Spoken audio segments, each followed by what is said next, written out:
Hello everyone, welcome back to my channel, Sonni Reviews It. Today I'm going to be showing you the last steps I do when I make my homemade whipped body butter.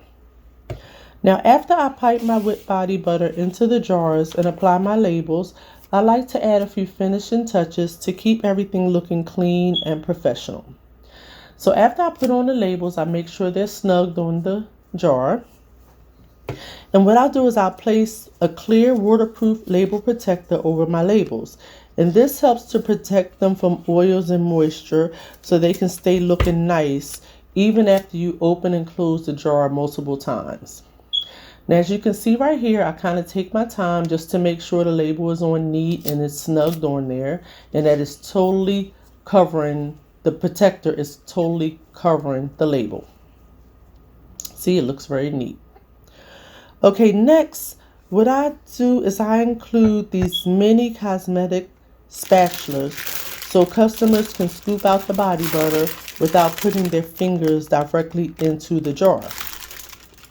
And to keep the spatulas clean, I package them in a long, clear, self-stick silo bags which seal easily and look neat when included with each order. So as you can see right here, what I do is place the little spatula in the bag and then I kind of shake it a little bit just so it kind of goes down to the bottom. And what I do is I take the little tab off of the top of it and I just neatly fold it over and it sticks together. It's really neat. Okay, now I'm going to just do one more to show you again. And all these products that I use were purchased from Amazon.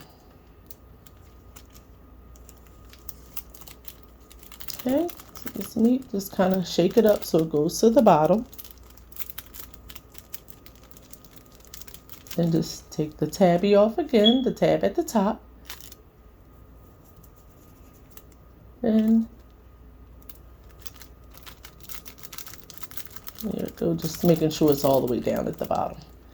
Now, close it up. And there you go. And that's the process.